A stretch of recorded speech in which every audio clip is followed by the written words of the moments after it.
Hello and welcome to ITIM number 21. I'm your host Tim Sarley, and today we're here with the famous Chris Smith. Hello Chris, how are you? Well, Tim.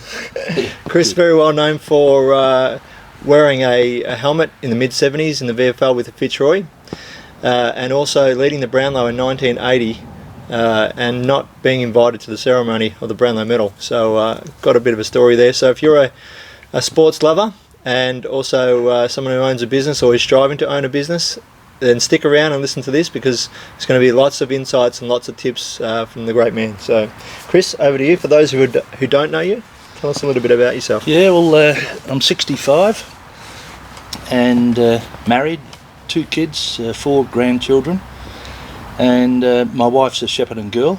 I was born not far from Mount Beauty in the old Tawonga Hospital. Yep. That hospital has since been demolished, but spent my first 4 years in Mount Beauty, where my mum and dad moved to when they first got married. And mum and dad moved the family down to East Doncaster. So essentially I started as an East Doncaster boy. Right, okay, yep. And that was the zone at the time for the Fitzroy Football Club. So started my footy playing with Beverly Hills, which was set up, or that club was set up by the parents of the kids that went to the Beverly Hills Primary School. Okay, yep. So how did you get invited down to Fitzroy? Well, literally I was invited by one of their recruiters who was out watching a game of football.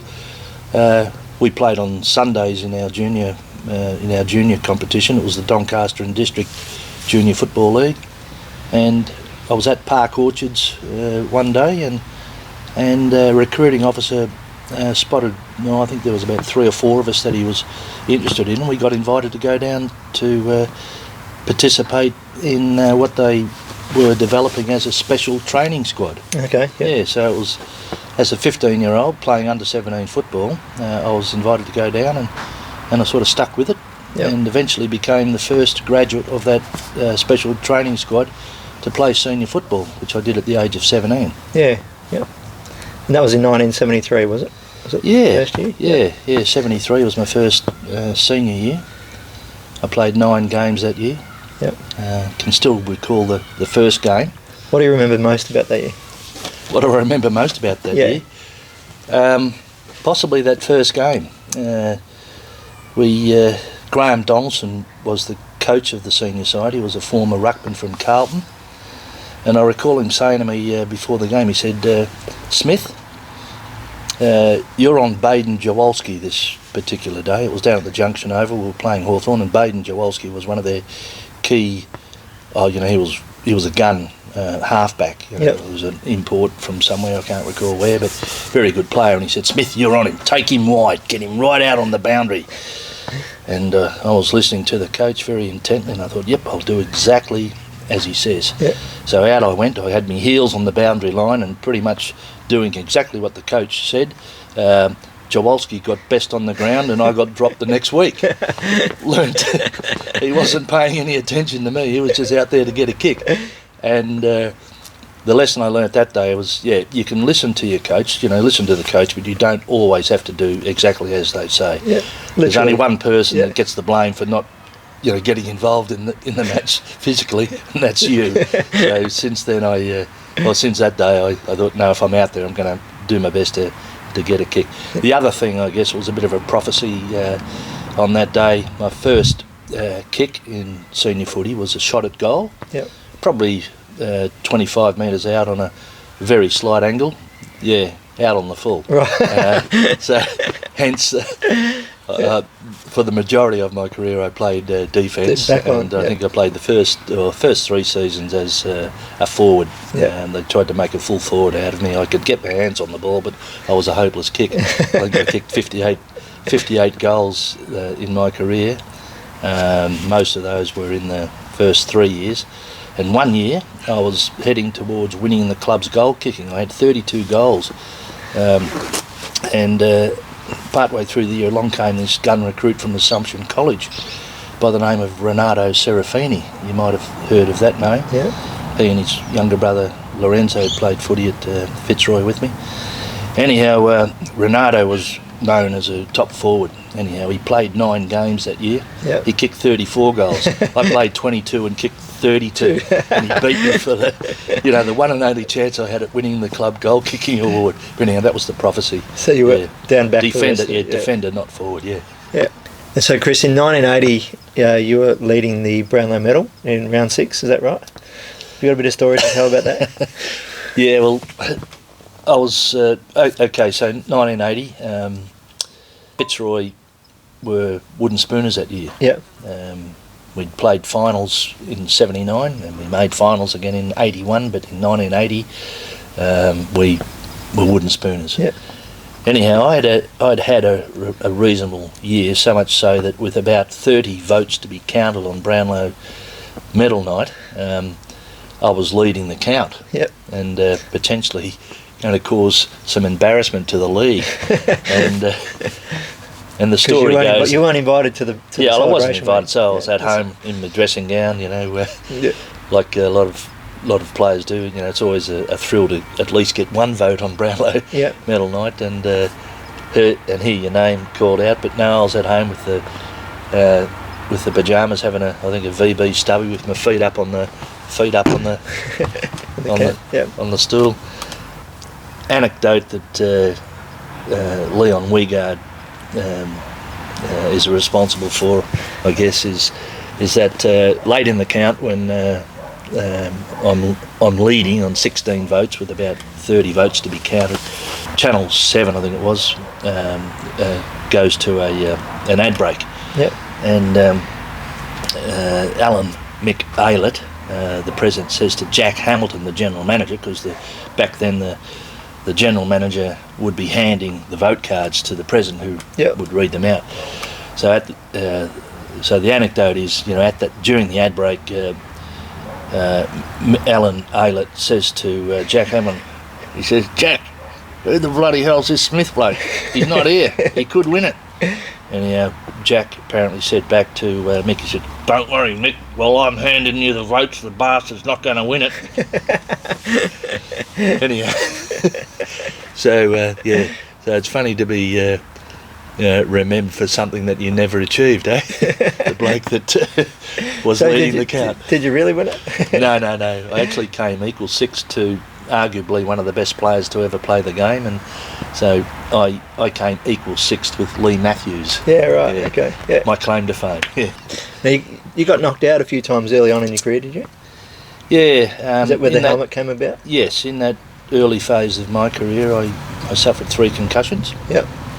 I am currently part of the concussion study that the AFL is doing. I just volunteered myself to be a party to it because I had fairly good recollection of what had happened to me. But knocked out 3 times in my first couple of years. In fact, there might have been, well, my wife says there was a 4th. I don't recall it. That's she lobbed at the footy one day and saw me running around like a chook without its head on. Yeah. And she contacted the coach, who was at that stage down on the boundary line, and she said, "Look, I think you need to have a look at Chris. He's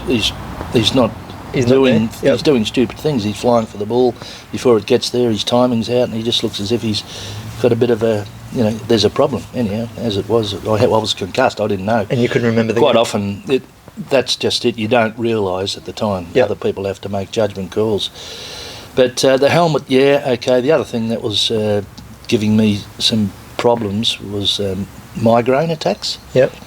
Suffered from migraines, and at the onset of the migraine I'd get blurred vision, and it's pretty hard to sort of do much out there if you can't see the ball. Yeah. Pretty dangerous, so it was causing me to have to come off until the migraine passed.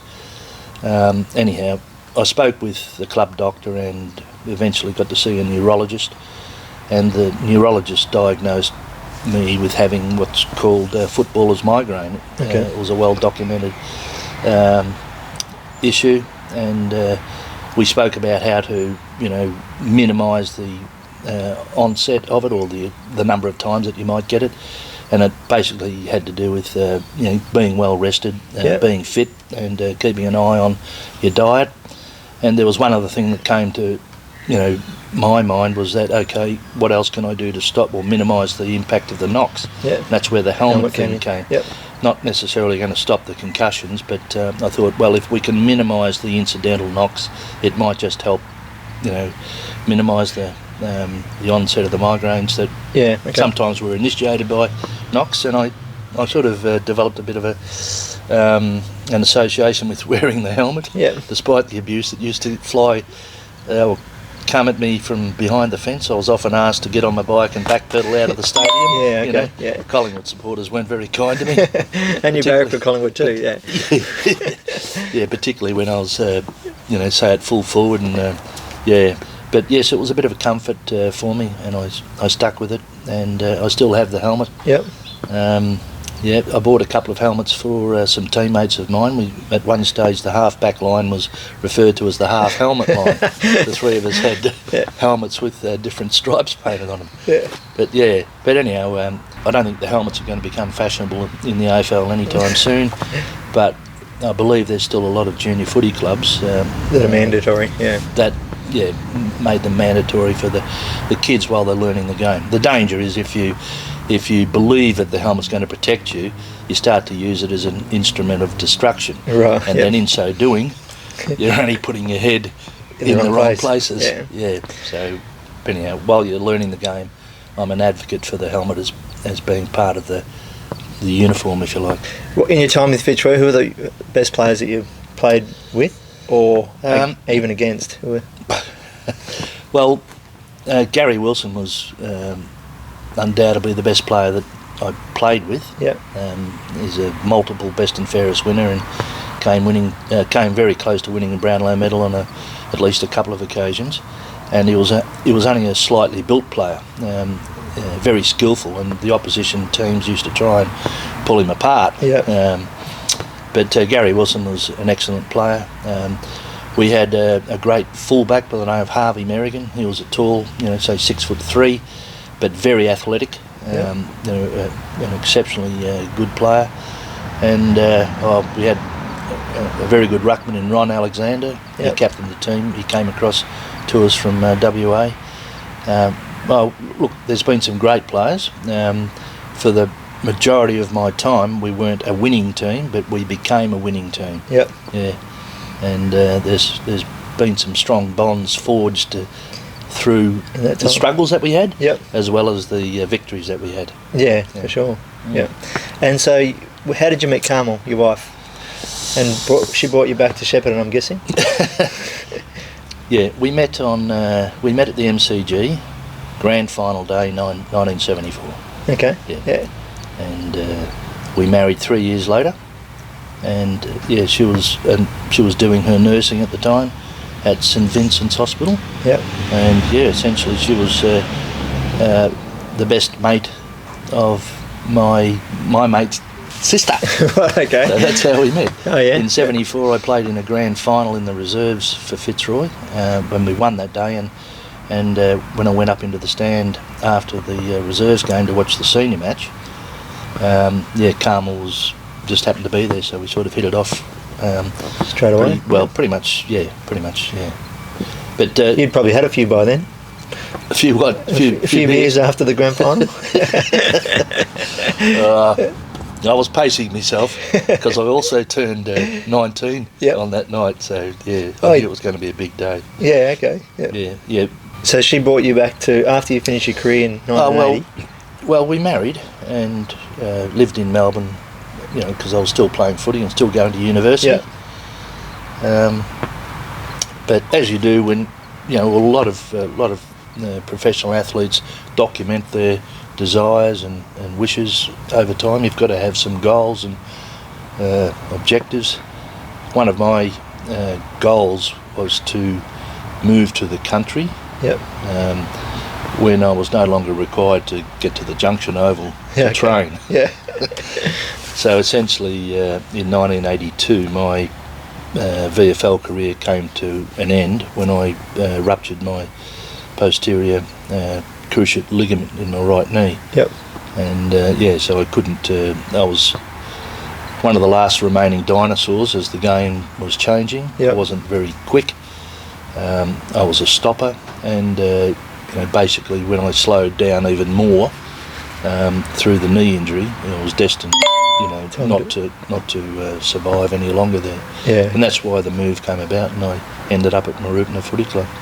So 1984 was the first year. I decided I was moving up, and word got out that I was on the move, and the Mooroopna Football Club contacted the Fitzroy office and just sought my contact number, which they gave over, and I met with the new incoming president in Noel Dobson, and the outgoing president in Graham McCartney. Yep. Over in the Dobson shoe shop in the main street. Yeah. That's where we met.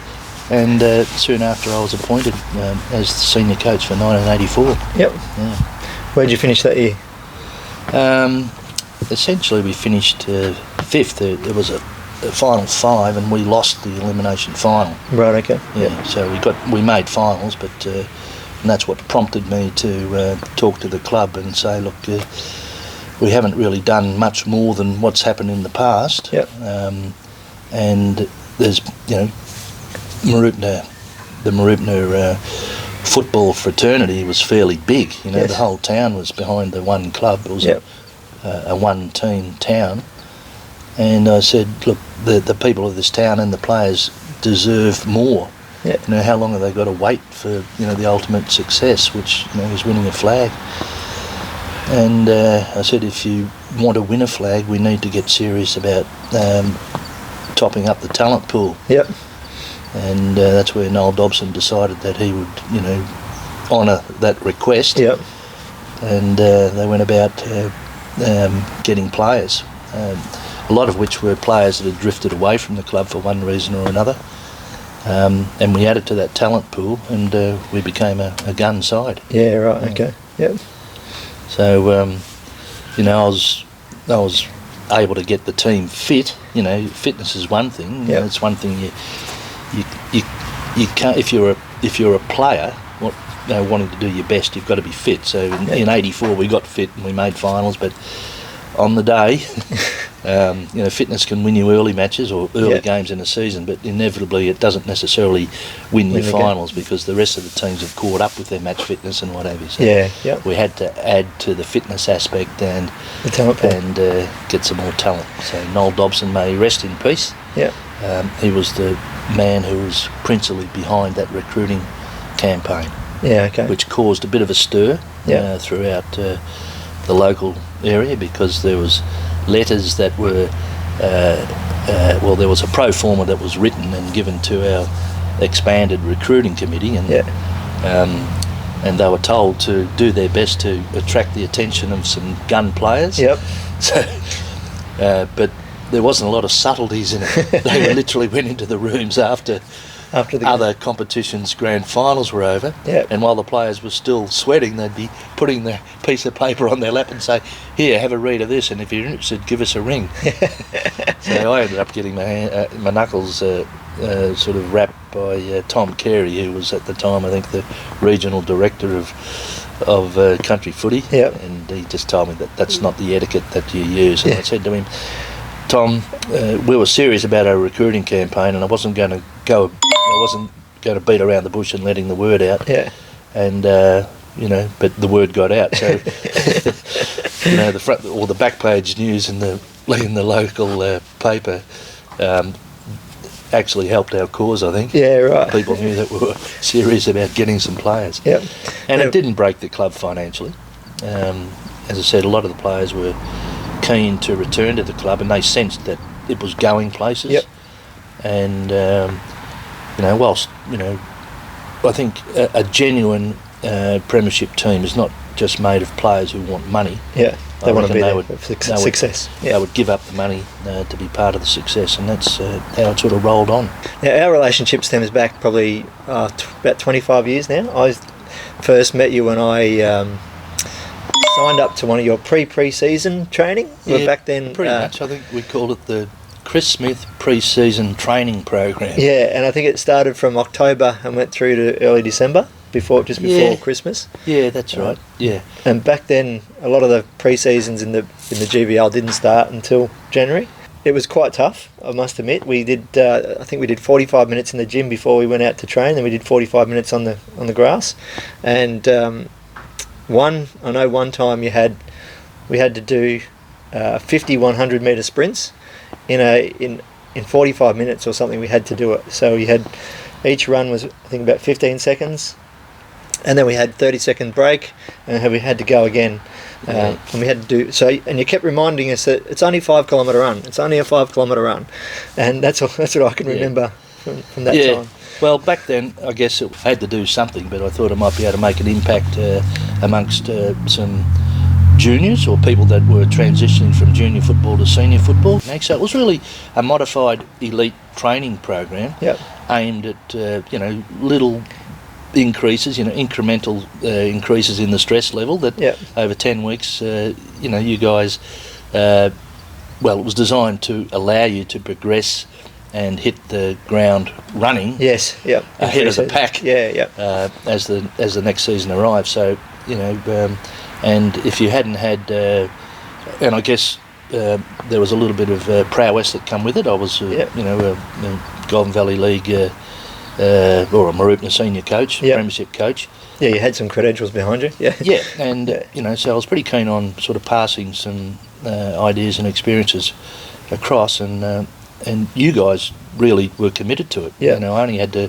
point in the right direction, and you got stuck into it, which was good. But at the end of the day, it was trying to introduce people to higher levels of stress, or stress levels, or physical stress levels that they may never have experienced before, just to give them an understanding of, it's all possible, so not everyone's got the best out of their capabilities.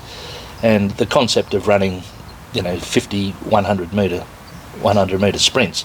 Why would we do that? We've never done that before. That sounds pretty hard.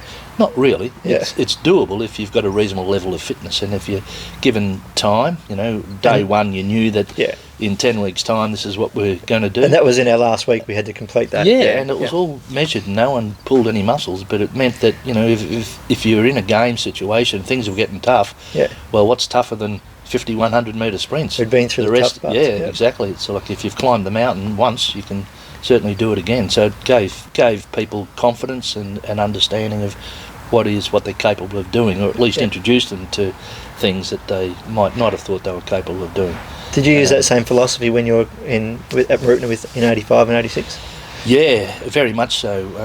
The thing that probably caused me to become a better player, I was pretty much an also-ran in my early days, but I was lucky enough to be impacted by a former world champion Ironman who had gone to these extraordinary limits to get the best out of himself, and a lot of it was training and commitment, but the other part of it was the mental toughness.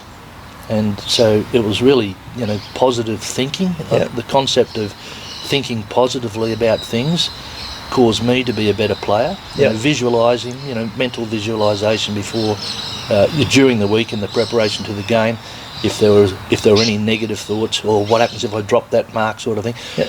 You got rid of those by reinforcing the positives and visualising, yourself doing it, and your mind was the camera, so to speak, or your eyes are the camera. It's not as if you're watching yourself from another camera. You make your mind be the camera, and you literally focused on things like how to take a mark, how to kick the ball, what do you do in a critical situation in a game if you're caught, quick handballs, visualising who's playing left and right and all that sort of stuff. Things that Olympic athletes were doing. I had a sister who was an Olympic fencer. She had to do that type of thing. Not that she taught me, but I learnt from this former Ironman who had got right into the positive attitude type thing and positive thinking, and even in today's football, the teams that are winning are the ones that are doing this visualisation technique. It's actually positive attitude what have you. So yeah, we did a lot of that at Mooroopna. Yep. And just to get over the hurdle, you go into a game you go into a game prepared. Yep. And there's no such thing as failure. There is no fear of failure because failure only happens if you're not properly prepared. Yep. But you can have an unfavourable outcome. Yep. But unfavourable outcomes are not failures. So we got to understand the difference. Yep. So we'd approach a game well prepared, and if we didn't win it, that was an unfavourable outcome. How can we pick up and improve next week to get the favourable outcome? So yeah, we went about our business, getting fit, getting some mental toughness, positive attitudes, and understanding. Just being different. Yeah. Different from what we were yesterday. Yeah. And it doesn't. I mean, it doesn't happen overnight, but if you give it enough time, you can train yourself to do anything really. Would that be your number one tip for any young players nowadays that are looking to play senior football, whether it be GBL football or whether just trying to play their best football that they can? What would be your best tip or your number one tip for that? Well, they've got to be fit. They've got to believe in themselves. And they've got to set goals. Obviously, your reach should always be a little further than your grasp. Yeah. In other words, you should strive to do some great things, but if you set the targets too high, you may never ever get them. So they've got to be doable. They've got to be believable, not stupid. So set some goals and literally write them down. Don't just put them. You've got to be structured. You've got to, today this is what you want to do. Yep. What happens next week if you don't want to do it? You've drifted away from what you wanted to do last week. So you've got to actually structure things, write them down, and work towards them. Set some objectives, things to achieve along the way to become whatever you want to do. Yeah. You can't become a brain surgeon tomorrow without doing all the study and training for it. You've got to progressively, take steps and set and meet targets along the way, but write them down and make sure they're not fleeting desires. Yep. People shouldn't go about it aimlessly. They should set targets. Yep. Financial targets. Not that money is the most important thing. Yeah. In fact, some of the best times I've had in my life of when I could only afford, $1 worth of chips and bought a bit of tomato sauce. Yeah. Health and happiness and family have probably been right up there, but you've got to literally set the goals and then make sound compromises along the way. Yep. You just can't compromise for any reason, but rarely do you go through life without having to make some compromises. Yeah. So what you're saying is if you set a goal here and then along your journey to get to that goal, things will come in, life will get in the way. Yep. And if you don't have them written down, you can lose track of that goal. Exactly. Yeah. And instead of taking 5 years to get there, it may take you 10 or 15 or 20. You might never ever get there, but if you have them written down, it keeps your focus drawn back to that focus of what you're trying to achieve. Yeah, it's a bit like running the 100 hundreds, if you like. Yeah. You could, along the way, have an injury. Yeah. And that means that you've got to, rehabilitate and you can't sort of make the progress that you would like, but having set your goal to run the 100 hundreds, you can once you rehabilitate the injury, you get back on track to achieve that target. Yeah, that's how it is. But so goal setting is is a very important part of it. But players today, set your goals. Don't be too impatient. Things do take time. Seek help on how you can become a better person through the positive thinking aspects, because that is not natural for everyone, but it's very doable. And negativity tends to creep into a lot of people's minds. Would you say because the younger people these days are a little bit more impatient? Well, I'm included in that. I count myself as one of those younger people. To be fair, well, this is probably a little bit sarcastic, but everyone wants to start on the managing director's salary. Yep. But they don't want to do the apprenticeship. Correct. You know what I mean? You got to start somewhere and do well at every level, or do the best you can along the way, and eventually become the managing director. Yep. If you want to be the best player in the team, or if you want to be a tremendous contributor to a team's success, you've got to keep putting in. Yeah. You don't make excuses. You've got to have all these particular personal traits that help make you that person. Yeah. So did you take those traits that you've learnt from football into your business? So you started up Chris Smith and Associates.